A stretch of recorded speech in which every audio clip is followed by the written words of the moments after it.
Hi guys, my name is Winnie and welcome to the Wheelspin Podcast, the home of Formula One content and everything motorsport. Welcome to our Austrian Grand Prix race debrief. We were out in Austria for round 11 of the F1 2024 season, which also marked the third sprint format weekend of the season. We've had the sprint weekend in China and Miami. So let's get into that. I know everyone is itching. There's so much. I know we are going to unpack. I came prepped, guys. Anyway, let's just quickly. I saw like a bit of conversation comments on one of our videos that we posted on TikTok. People are asking about the sprint race weekend, and let's quickly go through that. The 2024 F1 sprint format basically means we get sprint. A sprint is just a short 100-kilometer race. Pit stops are not mandated. So basically, a sprint format weekend in F1 means that we on Friday we get one practice session, and then in the afternoon, later on in the afternoon, we get the sprint qualifying. So they call it the sprint shootout. The sprint shootout has the same format as the qualifying. There's sprint shootout 1, basically Q1, Q2, and Q3. The only difference is that in Q1, Q2, you're mandated to run medium tires. So all drivers have to run the medium tire. And then in Q3, you can run the soft compound of tire. And then now that's Friday. Friday days, we've said practice and sprint shootout, which sets the grid for the sprint race. The next day, on Saturday, in the morning, we have the sprint race, which I've said is a short sprint, literally like 100-kilometer race. You don't have to stop you don't have to stop. Like, you don't have to make a pit stop to change your cars, to change your tire. If only they could change cars, really, right? No, so you're not mandated to switch to any other compound of tire. And then later on in the afternoon, after the sprint race, we have the qualifying, which is like the normal qualifying, which will set the grid for Sunday's race. Good. And then on Sunday, we have the normal race. Sunday, we have the normal race now, which is like over 300 kilometers, which is a set distance for a Grand Prix race. Has that flowed? I hope that did. So this was the third sprint. I think we're getting 6 sprint weekends this season, but those are 3. We've done China, Miami, and now Austria. So let's quickly go through that. Anything that stood out for me from practice, I was really let me just say what was my biggest takeaway from that was that Mercedes ran. They had a lot of race simulation with Lewis Hamilton on the hard tire. And in that whole session, they only ran one hard compound of tire. Like, they were just focusing on race simulation. On practice, sometimes they can focus to see how their pace looks like on a one-lap pace to prepare themselves for qualifying. Or they can sometimes test the different parts of the car or the tires to see how they shape up for the race distance. That's how it goes. And then practice is also very essential to basically, if they've brought any upgrades, if you've brought any new parts on the car, you want to see how it behaves on track. So that's like one of the important things why practice is essentially very important. So what makes sprint, I know people are not, personally, I'm a big fan of the sprint format for this season. The 2024 sprint format weekend, I'm a big fan. Sign me up. If they want people to go defend it, I volunteer to stream it. Please choose me. Take me. I'll make a case for it. And I'll tell you why. So I think it's just, of course, it's a quick weekend. You come in, you only have one practice session. You have to get your car ready for the sprint qualifying, and then the sprint race, and then you qualify again. I just think it needs a lot of focus, excellence from everyone, from the teams, from the drivers, because remember, you're quickly switching from having to go fast on one lap and having to, keep up a pace and go over like a race distance. Honestly, I love it because it keeps us on our toes. And then the sprint shootout, it's like, I think it's 12, 10, 8 minutes. 8 minutes, you're done. The session is done. Like, I just love how quickly we go through that time, because your driver, you have to be honest. It's like you have like one chance to set your fastest lap. Like, I think during this weekend, the qualifying, the SQ3, the one for top 10, setting the grid for the top 10 for the sprint race, they didn't even go twice. everyone stayed in their garages and went last minute. I just love the whole adrenaline. I can imagine the team have to be operating on this high level, and that's like the beauty of Formula One, really. Like that's why I'm a big advocate of the sprint format weekend. This one in 2024. So anything that stood out for me from the sprint race? Oh yeah, Max Verstappen took the sprint pole, and then started on pole on Saturday for the sprint race. I mean, of course, the McLarens were right there with him, with Lando Norris in P2 and P3, Piastri. And Lando hassled Max Verstappen on Saturday. He hassled him, I think, and during that scruffle, Piastri was able to get past Lando, and that's why he finished P1 for Max, P2 for Piastri, P3 for Lando. And I want to say, like, I'm so happy. This is a weekend that Piastri seems to be on it. Like, remember, he had a very difficult weekend in Spain, to be honest. McLarens are, like, for the past few weekends, like the one, not this one in Austria, but the last few weekends, they've seemed to have a very quick car, arguably the fastest car on the grid. And by the way, guys, I'm hanging out with one of the fastest machines in F1 history, which is the RB19.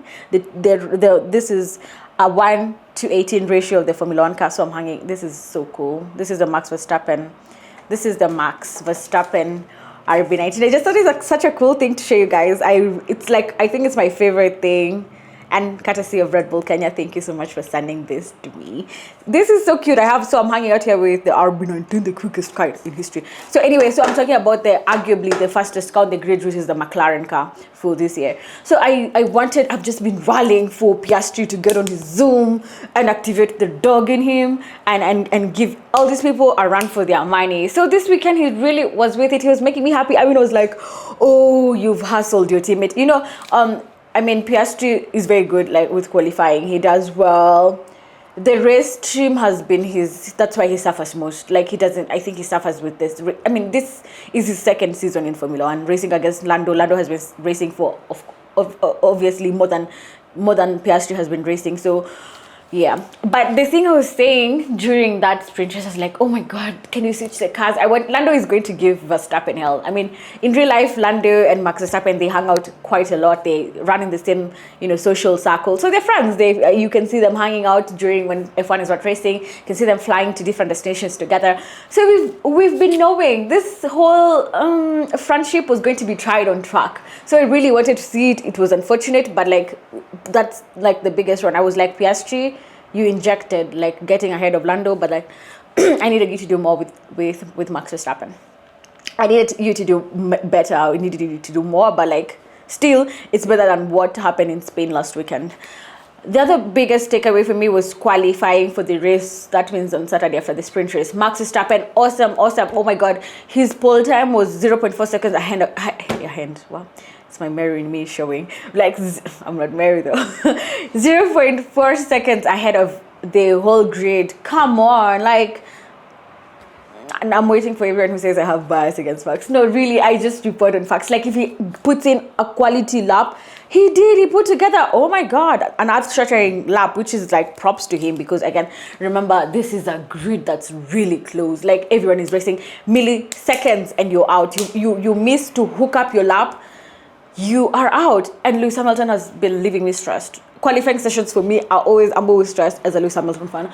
I'm always stressed because I'm like, oh my God, I don't even know if we're going to come out of Q1 or like we will line up P3 eventually. It's been a hassle. Lewis was very scruffy with his laps. Like, he didn't seem very dialed in for the qualifying sessions, especially. Practice, excellent. I was happy with him. I was like, oh my God. Of course, Lewis is not coming, but he never comes out of my fantasy league. Like, my fantasy team, he never comes off, because one thing you can never do is bet against Lewis Hamilton. But anyway, this weekend I was like, it's getting shaky. It's getting shaky, Lewis, because why are you putting, like, I don't even know my blood pressure, Lewis. Like, the qualifying are just so close. It's like a nail-biting moment for me with Lewis, being a Lewis Hamilton fan. So excellent pole time by Max Verstappen to set himself up for pole for the Sunday's race. Quickly, I think that's all I really wanted to go for it, because I knew what has brought you here. And that's why I am here, guys. Let's talk race Sunday. And I want to start here by saying my biggest, we always have this fun thing where we say we have the bee, the honey, and the sting of the weekend. So the honey is what stood out for me, a highlight of the weekend. The honey is the sweetest thing I saw, and the sting is something that really hurt from this weekend. So I'll start with the honey, the bee, my highlight. My bee, and that's my biggest highlight for this weekend, has to be George Russell winning. Let's talk about George Russell. George Russell is so delusional. He comes into this weekend is like hoping for a win, and he was validated today. He pops into this weekend is like, we'll just try to make the most of every opportunity, probably win a race. Okay, of course he doesn't say that. But George Russell, I want to be that level of deluded. And he was validated today. He came, he was there, he was at the right place at the right time. And that's what I mean by qualifying very highly. Take advantage of that qualifying pace. And George was right there to collect the pieces, as he called it. Collecting the pieces left by Lando Norris and Max Verstappen. Props to George. Say what you'll say about George. I might not agree with him a lot of times, but George Russell, I love your level of delusion. I love it, and I'm gonna I think I'll practice it. He came and now he has his whole brand, which is, you see his whole pose that, he's stopping everybody. So yeah, props to George Russell. You slayed it today, and that has to be my B of this weekend. My honey, what was the sweetest thing that really happened? My sweetest thing has to be, I've been called PSG. I've been really on your Zoom, and I know you don't, of course you don't even know if this podcast exists, but Oscar Jack PSG, I just hope you do know I exist here. In fact, you're the sole reason why I run this podcast. No, it's very true, Oscar. It's very true. So props to you, man. You're my honey. It's like you listen and you seem to hook it up together and finish P2 very close to George. One of the closest battles, not battles, but one of the closest gaps we've had. 1.9 seconds. Props, PSG. Thank you for showing up. Thank you for being relentless, and I know you will do it. You can be world champion. You can be a race winner. I know you've won a sprint. Now I want you to win a proper normal race Sunday Grand Prix. Sunday's race, basically. A normal weekend race. I would love to see that for you, and I know it's going to happen. The sting for this weekend has to be, that's my sting. So many things hurt my feelings. My sting has to be the qualifying for Lewis Hamilton. It keeps on breaking my heart. Lewis, please. As I said, it's nerve-wracking. It's annoying. I'm I don't even know. Lewis, please, let's work on that whole, I know it's not every day it's his fault, but that has to be my sting of the weekend, because there was really nothing else that stung. Yeah. And now I know I keep on saying let's go into let's digest. But I feel I should end. No, let's not end with it. So let's go into the most reason why, especially you're here. Race Sunday, fastest. I think what was it? Strategy, a two-stopper, medium, hard, medium. That's the fastest strategy. That means stopping. You start with the mediums, stop for hards, and then stop for mediums again. Fastest strategy. You have to do a two-stopper around here. Remember, Pirelli brought the softest range of tires as C3, C4, C5. I know sometimes I say that and I don't know. Guys, Pirelli supplies tires for Formula One teams, and tires are divided by two. There's the sleek tire, which is used during the dry weather, and then there's the wet and the intermediate. The wet is color blue, the intermediate is color green. The intermediate is used when it's not really too wet. The wet is used when it's really wet to dissipate the water, to at least get the track to be dry. And sometimes Pirelli, depending on the surface, depending on the characteristics of the circuit, the weather conditions, and the surface, the type of surface of the track sometimes can be abrasive. It's like tarmac. There's different compounds coming from C1 to C5. C1 being the hardest, C5 being the softest. So this weekend we're going with the softest range. So we're going C3, C4, C5. C3 being the hard compound for that weekend. C3, C4 being the medium, and C5 being the softest tire. So soft tires, mostly we don't see them feature in the race, mostly because they're not very durable. But you can run, maybe for example, as we saw Max do a small stint towards the end lap. I think some few laps you can do them on the softs, but mostly the medium and the hard form the basis of the race tire. So let's basically get into what happened with Max. Max was comfortably, I mean, as we said, qualified very comfortably. He seemed to be on it for this weekend. I mean, one sprint and was on pole for both qualifying sessions of the weekend. So he really seemed to be on it as well. So Max was comfortably ahead of Lando Norris, and Lando was as we said, the fastest strategy introduced him to the medium, hard, medium. So when Max comes into the pits, Lando says, "Where you go, I'll go. What do you do, I'll do." I mean, not even no brainer. If you come in, I'm coming in. That was what happened. Max was comfortably ahead, like now pitting for the last pit stop where Niku finished Kumalo, where we are finish Kumalo, like we are getting to the end of it. We're finishing everything. They pitted lap 51 for medium both. But then now, uncharacteristic of Red Bull, they had a very slow stop, 6.5 seconds stopping. That's not a lot for them. This is a team that has done like 1.8 seconds of pit stop. 6.5 seconds is a lot for them.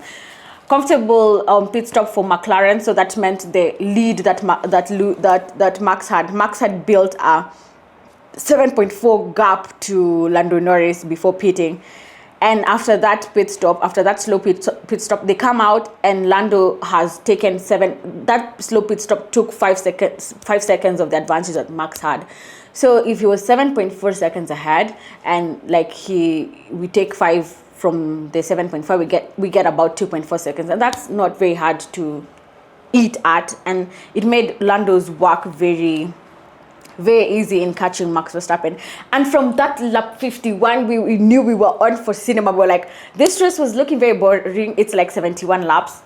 It's 71 laps because this track, again, it's Austria, the Red Bull Ring. It's called the Red Bull Ring. It's in Spielberg, Austria. It's very short. I think it's like the shortest track one of the shortest tracks in Formula One. So that means they have to go around so many times. And it's also interesting because the way it's short, so everyone is at a different point. You might see like Max is here, there's another car behind him.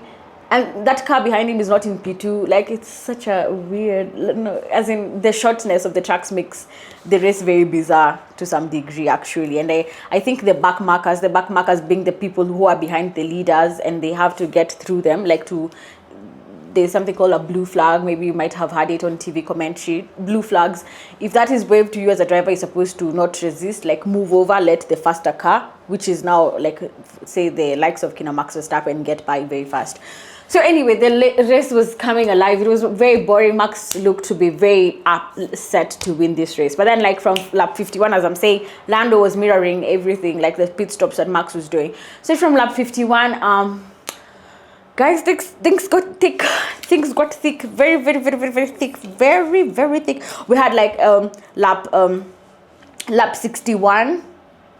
So that meant from the time they pitted, that last pit stop, from lap 51, we knew game on. This was a race that was not looking very interesting, to be honest. The prospects were not giving. So we knew Max was going to take this one, or was going to, Lando was trying to, at least give him a run for his money.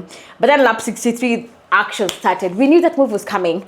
Max Verstappen, I think Max was off track. Lando was clearly ahead. He went into the inside. That was the first time I think we saw a clear move. Lando jumped into the inside, and then Max went off track, but then Max rejoined and he was ahead. And he did not give that place back. There's a time, but initially, no, wait. Yeah, Lando did get ahead at some point, but then he had gone off track, and we know if you go off track, and then gain an advantage, you gain a position, you have to give it back. Otherwise, you'll be given a 5-second penalty effectively. So Lando gave that position back, and then the second time they did it, now Max didn't give the position back. So now the most interesting things were Lando was under investigation for track limits. Track limits basically means you go over the white line. On the track there's some colors. Everything in Formula 1 is very intentional. Nothing is just there to be there. Everything is very intentional and very well set. There's a white line on the track, so if you exit it, that's what they said, you violated the track limits, the race director's instructions. So if you go off the track, you're gaining an advantage for your lap. That is what it means. That's why it's a violation. So Lando had gone over it up to, you're given a threshold. So if you go over that threshold, now you're given a penalty. So he was under investigation. So this thing was shaping up to be delicious because Max has refused to give the position back to Lando.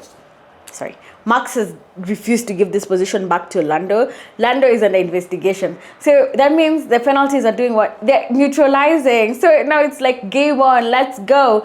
The next lap, 64. Now that's where things happen, guys. Oh, now there was like, now Lando didn't go into the inside. He went into the outside and then made the apex. I think he made the apex, yeah.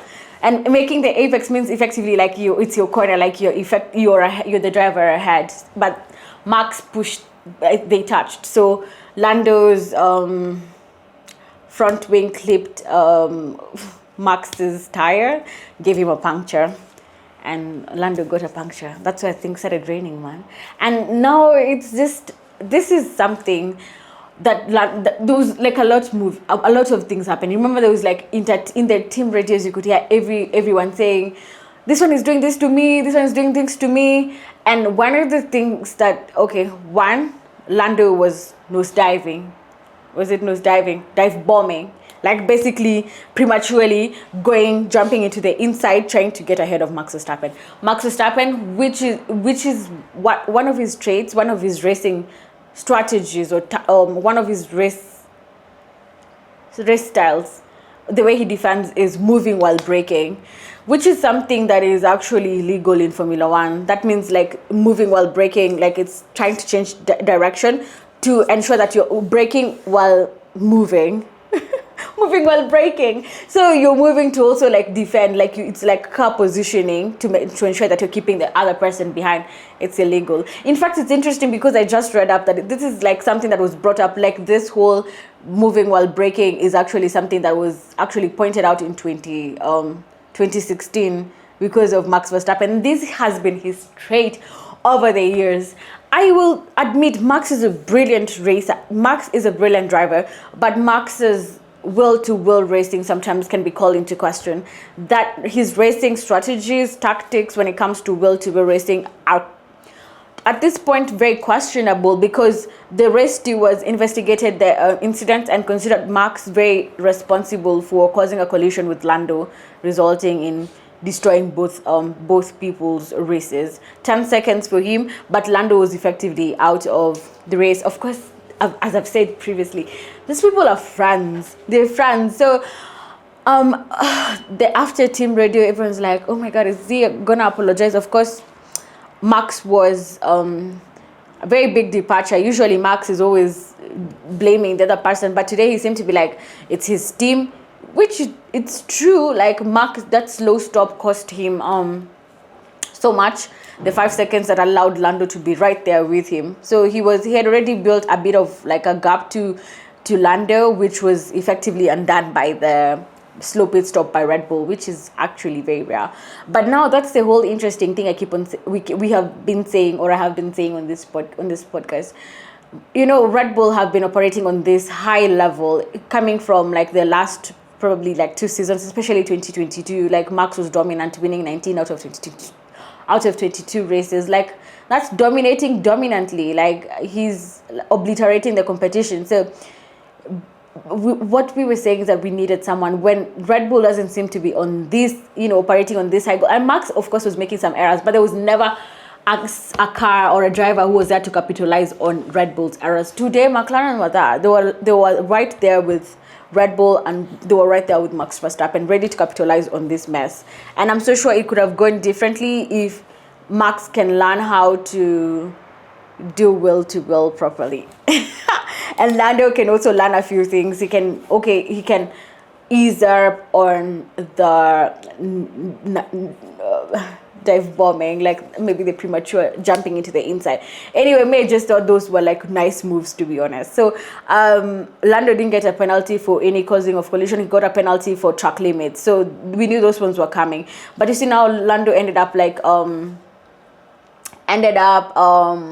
retiring his car, which is very unfortunate. Remember, this is one of the cars that's supposed to be fighting for the title. So right now the gap between Max Verstappen and Lando Norris, I think it's around 81 points. That's a lot. And seeing as Lando went home with basically nothing from Sunday, nothing, because he had to retire the car, that's not a very good weekend for Lando Norris and for McLaren, really. So I don't know if that's like enough punishment. And this is something, as I've said, this is something that was noted from 2016, this strategy, this tactic used by Max Verstappen, moving while braking. This is something he's done over the years. He's done it on Lewis Hamilton.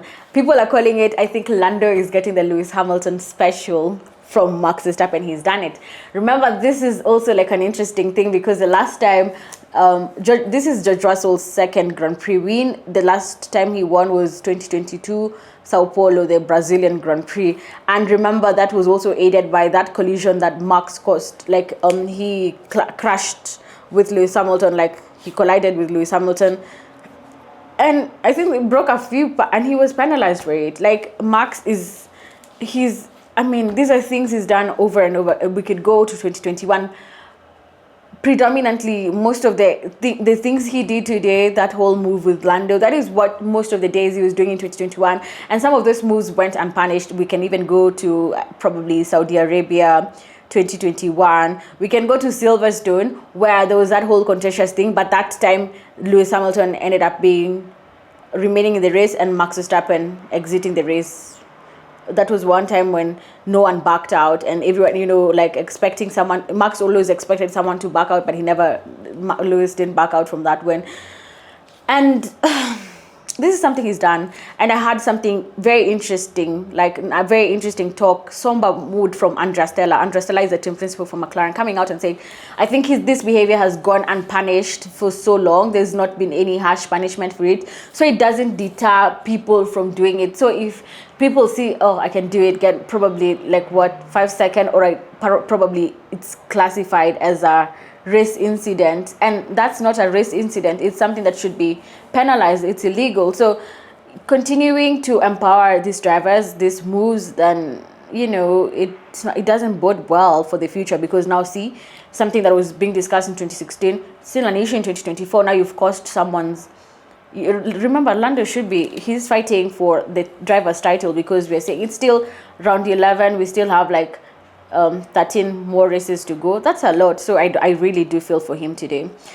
So I know we've already talked about it. Congratulations so much to George Russell for being there to capitalize. Also, qualifying very high up. And I have to, that's why you have to say it's so slay of George Russell, and congratulations for winning that race. You were there, qualified so highly, average, capitalized on any errors from Max Verstappen or any incidents with Max and Lando Norris. I think that's my takeaway from this whole debacle, this whole Lando and Max thing. Let's talk about the rest of the people.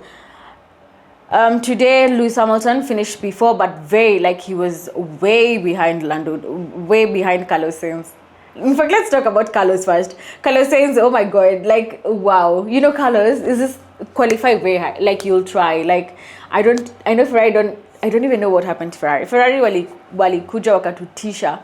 They came and threatened us with their upgrades, and then they've just been disappearing. But I know you'll be back. I trust you guys. You'll be back. I hope you'll be back. But Carlos Sainz being there is just so wow. It's Ariana, what are you doing here? But he was there. At least he was there. So nice to see that from Carlos. Lewis Hamilton, P4. A sizable gap between P3 and P4, over 23 seconds. That's a lot. Lewis Hamilton picked up a 5-second penalty. For I think, what is it called, passing the white lane on pit entry. There was some of those rules in Formula 1, so he crossed the white line on pit entry, so he picked up. And also Lewis had damage, by the way, and I know it wasn't reported on the main feed, but he had damage, so props to him for finishing P4. But we've already talked about his qualifying form. I've said I don't want you to give me any more blood pressure. Qualify highly, Lewis, please. Yes. The biggest takeaway, Haas. Oh my God, Haas has both cars of Nico Hülkenberg and K-Mag in the points. P6 for Nico and P8 for K-Mag. Oh my God. Wows. Like, who are you? Who are you, Haas? What is that? What have you done to your... No, I love it. Haas decided to show up this season and they're really showing out and up. Love it for them. The Baguettes, the two Frenchmen driving for the French team that's based in the UK. Alpine, Pierre Gasly and Ocon. Of course, we're always up for like a good time. Show us a good time. They should show us racing. They showed us racing. Good. Will to will. Whatever, at least this time no one ended up being taken out. Very good to see. Gasly P10, good points. Like, this is like, I think Pierre Gasly has also been scoring. I think the last 3 races he scored points for Alpine. Alpine, as I said, I know I'll repeat myself, but like, you guys are doing amazing. You had the heaviest car. Everyone was mocking Alpine, but look at them now. Ha ha, who's laughing now? Yeah, it's, I don't know who's laughing now. Yeah, let's react to those news that I haven't reacted to. They announced Alpine, they announced Pierre Gasly will continue with them. Such a good, like, announcement. Full gas. I think that was at the full gas. Was that the graphic? So creative. Loved it. It's good they've decided to keep him. I don't know who's going to go to Alpine, that second seat. Duhan, the one I see him a lot on F1, and he races in F2. No, I don't know. Jacques Duhan, does he race in Formula 2? Like, let me not spread rumors. Let me just quickly fact check myself, guys. Jacques Duhan is an Australian modus. Let me see where he drives. Yeah, no, he's not. Yeah, he's a Formula 2 driver, but I knew he was not competing in this 2024 season. But he completed the 2023 season and finished P3. So he's also very like linked to that second seat at Alpine. Who else? Leclerc got damaged, so his race was really like it went to hell after that. Like 4 pit stops, finished P11. I wish he had gotten to the points, but like Leclerc has had such a bad run. I thought he would be fighting for the championship, but like it's not giving. Who else? Like, let me see. Aston Martin, there was a penalty for Alonso. There was this radio from Alonso. Just 3 letters, guys. That was enough. 3 letters. Guess them. I'm giving you 1, 2, 3. Guess them. Yeah. So Fernando Alonso was left flabbergasted. Well, 2 Alpines got through him. He was left there. Wow. I cannot believe this is happening for me. This is a driver who I don't understand. Aston Martin, guys, they've gone backwards. Like Aston Martin last year, they were fighting for podiums. It was Alonso telling us in the if you I have to be fighting there. Like I have to. He was fighting for the top positions. Now they're finishing P19, P8. Hey, please deliver me. P18 for Fernando Alonso, and a very like And I know Fernando Alonso had a penalty as well. He had a penalty for he had like a penalty for Zhou. I think he had forced him somewhere on track, forced him off the track or something. There was something that happened with Zhou Guanyu, so that got like Fernando Alonso a penalty. I think 10 seconds or something, 5 seconds. But he had a penalty as well. It was raining penalties as well. And Checo Perez, at least. Checo Perez tried this weekend, but I still feel like he makes his work. Can you talk about Red Bull as well? You know, I've been thinking about saying when you're saying McLaren is the fastest car, but like, how do we know it's a fast? Of course, like there's data, but we don't know how fast the Red Bulls are, because there's a time in qualifying, Max Verstappen was like Checo Perez was 1 whole second behind Max Verstappen. I don't know. This is not the Checo I know. Checo before, like, you know, Checo before he was signed for Red Bull, like Checo used to win Grand Prix, like with Racing Point. He was fast. And then now I don't know what's happening to him. I don't like it, but like, please Checo, do something. Daniel Ricciardo in P9 for RB, the Racing Bulls. Very good. Well, his future is still shaky. I don't think, guys, Daniel Ricciardo will be on the grid next year, and I won't cry about it, because yes. Who else have I? Oh yeah, Kick Sauber, guys. We still don't have points, and we still don't know who will be taking that second seat alongside Nico Hülkenberg for next year. So, and we still don't know Yeah, and one of the most unexpected news also came out. No one was expecting it. It was a total surprise. I'm so sure it caught so many people out. No one was expecting it. Aston Martin signed Lance Stroll. Guys, such a big surprise. Yeah, so they've extended Lance Stroll's contract. Oh my gosh, it's all looking very good. And this is the first weekend in Grand Prix qualifying that Logan Sargent out-qualified his teammate Alex Albon. So yeah, I'm so sure we all know that Logan Sargent is driving his some of his last races in Formula One right now, and it's so sad. But like, I just had to mention it. Good job. Anyone else who really stood out for me, or anything else we've missed? Kick Sauber. We've talked about Aston Martin, Alpine, McLaren, Ferrari. I don't understand what's going behind for them, but like I hope they will come back someday. I think we've talked about Yuki Tsunoda. Yuki Tsunoda was fined a whooping. Him and his team are whooping 40,000 fine for. Yeah, you should not be using some slurs in one of the team radios. I absolutely behind that whole fine everything. But my message is that can we hold all drivers accountable, not just selectively applying these rules on a group of drivers and then leaving some of them go unpunished for some of the BS that they utter as well. And it was also very big of him for Yuki Tsunoda to recognize what had happened and come out and apologize for it. And the fine also goes a long way to deter other people. 40,000 doesn't look a lot, but it's in the era of the budget cap in Formula One, so I guess it's also a big deal. Is there any other driver we didn't? I think basically that's it, guys. An interesting weekend. We are off to the third round of the triple header. Silverstone. I love Silverstone as well. It's not like my favorite, but I love Silverstone. Great racing. Sort of the best. It's almost considered the home of Formula One, the home of motor racing. Yeah, so that's exciting. I'm so excited for Silverstone. And Mercedes will be going there on a high. Today we had the God Save the King anthem, a break. And now we've had 4 different constructors winning. We've had Mercedes, we had McLaren, Ferrari, and Red Bull. 4 different constructors, guys. 11 rounds in. We are eating good. We can eat better, but we're eating good. We are currently eating good in Formula One. I hope things continue getting better. This is Silverstone. Remember, now everyone will be going on high. Toto Wolff, this was his home race as well. Toto Wolff is Austrian. It always blows my mind how that happens.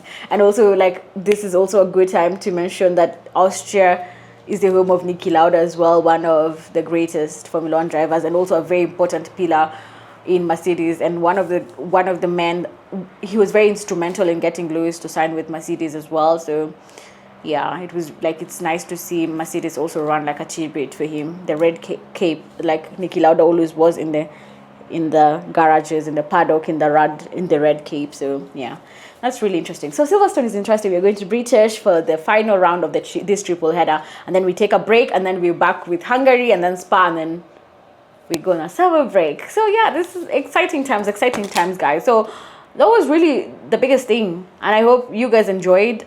That was really, did I say the biggest thing? The biggest thing was, of course, George winning that race. So being at the right place at the right time, those who qualifying, that's the whole motto now. And I think that's it for me, guys. Remember, we post a lot of content on race weeks. We post a lot of content every other day on all our social media platforms. So remember to follow us on Instagram, on Twitter, on TikTok at the Wheelspin Podcast, and remember to subscribe to our YouTube channel. Of course, if you're seeing me, please hit the subscribe button, and also remember to rate us on whatever podcast platform you're using to stream this show on. So thank you so much for making the time to see us really, and I'll see you in a few days when we go racing in Silverstone. Bye.